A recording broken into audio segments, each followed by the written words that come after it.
Congress working committee अर्थात CWCची आज दिल्लीमध्ये अशोका हॉटेलमध्ये बैठक आहे। त्यामुळे काँग्रेसच्या घडामोडींना वेग आलेला असल्याचं पाहायला मिळतंय। दिल्लीत महाराष्ट्र काँग्रेसचे नेते हे पोहोचलेले आहेत। माणिकराव ठाकरे सर, आज CWCची बैठक होते।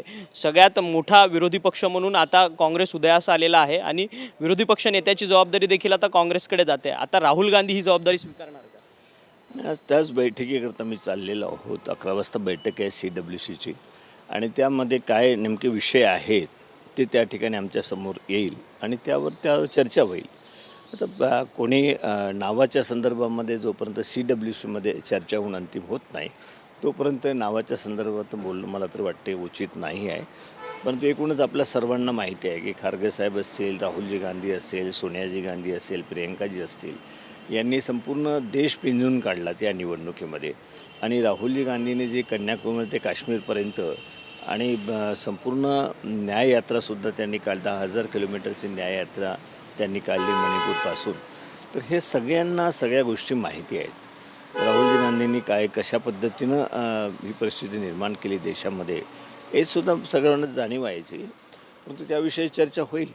शेवटी खासदारांची अंतर्गत अशी माहिती मिळते की खासदार म्हणतात की राहुल गांधी यांना जर विरोधी पक्ष नेते बनवलं तर येत्या काळात काँग्रेसला अधिक चांगले दिवस येतील आणि प्रखरतेनं काँग्रेस आपली संसदेत भूमिका मांडेल। हे शेवटी CWC मीटिंग थोड्याच वेळामध्ये आहे। आता यावर काही मी भाष्य करणं मला वाटत नाही की योग्य आहेत म्हणून। परंतु जे खासदारांचं म्हणणं असतं व्यक्तिगत त्यांचं प्रत्येकांना म्हणण्याचा तो अधिकार आहे की काय असावं काय नसावं। त्यांच्यासोबत ही चर्चा सायंकाळी 6 वाजता होणार आहे। CWC संपल्यावर नंतर मग सायंकाळी खासदारांसोबत चर्चा होईल। त्या चर्चेमध्ये सुद्धा बऱ्याचशा गोष्टी बाहेर येतील। राज्यात मोठा भाऊ कोण महाविकास आघाडीमध्ये तुम्हाला काय वाटतं? त्या पद्धतीने वाद सुरू आहे यासाठी ओएसिस फर्टिलिटीच्या तज्ज्ञांनी IVF उपचार पद्धतीद्वारे 1 लाखांहून अधिक जोडप्यांना मातृत्व प्राप्तीचा आनंद दिला आहे। मोफत अपॉइंटमेंट बुक करण्यासाठी आजच संपर्क साधा। नाही, मोठा लहान छोटा असं काही त्या ठिकाणी वर्गीकरण करून अर्थ नाही आहे। शेवटी आघाडी सरकार म्हणून आम्ही एकत्रपणे निवडणुका लढलोत आणि जे यश आलं ते आघाडी सरकारचं आहे। काँग्रेसचं आणखी दिसून पडलं अधिक जागा काँग्रेसने कमी जागा जरी असत्या तरी चांगल्या पद्धतीनं त्या ठिकाणी जागा मिळाल्यात। त्यामुळे स्वाभाविकच एक काँग्रेसच्या समूहामध्ये किंवा काँग्रेसच्या कार्यकर्त्यांमध्ये एक उत्साह आहे की तुम्ही म्हणतात की तुमचा उत्साह कायम आहे, तुमचा स्ट्राईक रेट चांगला आहे, कारण की 17 जागा लढल्या, तुम्ही तिथे 13 जागा जिंकल्या। अर्थात एक अपक्ष विशाल पाटील त्यांनी देखील तुम्हाला पाठिंबा दिला। अर्थात आता तुमच्याकडे 14 खासदारांचं संख्याबळ आहे। दुसरीकडे पाहिलं तर 22 जागा कुठेतरी शिवसेना अर्थात ठाकरे गटाने लढल्या, त्यांना 9 जागांवरती विजय मिळवला।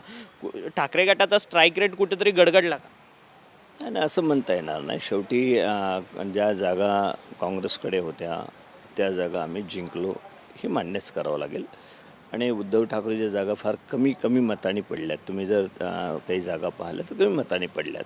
पवारसाहेबांनी सुद्धा अत्यंत चांगल्या पद्धतीनं निवडणूक लढवलीत आणि त्यांच्या पक्षाने चांगल्या जागा घेतल्यात। एकूणच हा जो विजय आहे मी असं समजतो की आघाडीचा हा विजय आहे की शेवटी इंडिया आघाडी जे आहेत त्यांनी संयुक्तपणे आणि मजबूतीनं सर्व एकजुटीने ही निवडणूक लढवलीत आणि त्यामध्ये यश मिळालं। प्रतिभा धानोरकर म्हणतात की भाजपचे जे जुने कार्यकर्ते होते त्यांनी देखील मला या सगळ्या निवडणुकीत मदत केलेली आहे। खरं तर भाजपच्या जुन्या कार्यकर्त्यांवरतीच अन्याय झालेला आहे त्यांच्या पक्षांच्या। नाही, त्यावर का बोलायचं नसतं। त्यांनी त्यांचे आभार प्रकट करावं असं त्यांना वाटलं असेल काही लोकांचं, पण कोण काय असं काही नाव त्यांनी घेतलेलं नाही आहे म्हणून वेगच सांगितलं। काही लोकांचे त्यांना मदत मिळाली असू शकतं असं त्यांचं म्हणण्याचा अर्थ असं। मनोज जरांगे पाटील आजपासून पुन्हा एकदा मराठा आरक्षणाच्या संदर्भात उपोषणाला बसतात, परंतु पोलिसांची परवानगी नाही। मनोज जरांगे पाटील उपोषणाला बसण्यावरती ठाम आहेत। सगळ्या मराठवाड्यामध्ये मनोज जरांगे पाटील यांचा इफेक्ट तुम्हाला जाणवला का या सगळ्यांनी? नाही, मला त्यांनी स्पष्ट केलं होतं मनोज जरांगे पाटलांनी की मी कोणालाही सपोर्ट करा असं म्हणणार नाहीत। म्हणून याच्यामध्ये असं म्हणता येणार नाही की यांचा सपोर्ट होता आणि त्याच्यामुळे कोणी निवडून आलं। शेवटी इंटरनल अनेक प्रश्न असतात, सामाजिक प्रश्न असतात। प्रत्येक समाजाला वाटतं की आमची ही प्रश्न आहेत, त्यामध्ये कदाचित मतदान इकडे तिकडे होतं। परंतु मनोज जरांगेजींनी काही असं म्हटलेलं नाही की आम्ही अमुकलाच मदत केलीत अशा प्रकारची चर्चा आहे। परंतु असं त्यांनी नाही म्हणत तोपर्यंत त्याला काही फारसा अर्थ आहे तसं मला वाटत नाही। परंतु एकूणच सगळ्यांचीच मतं ही एकूणच आघाडी सरकारला आघाडीला मिळाली आहेत।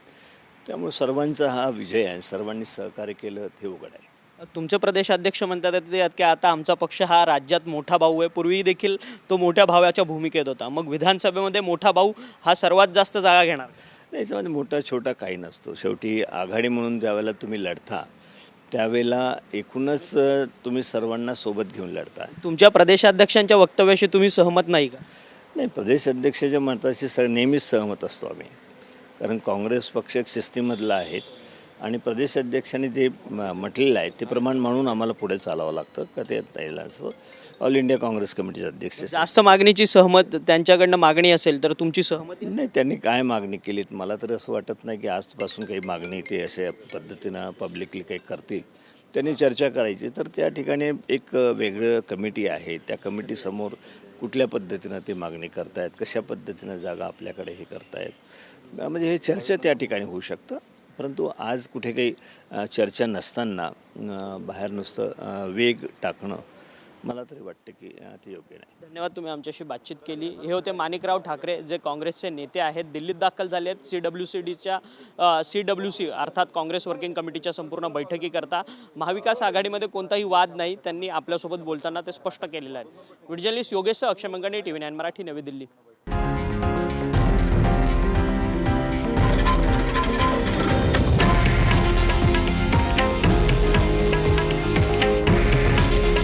हे आहे देशातील नंबर 1 न्यूज नेटवर्क आणि आपण पाहत आहात TV9 मराठी.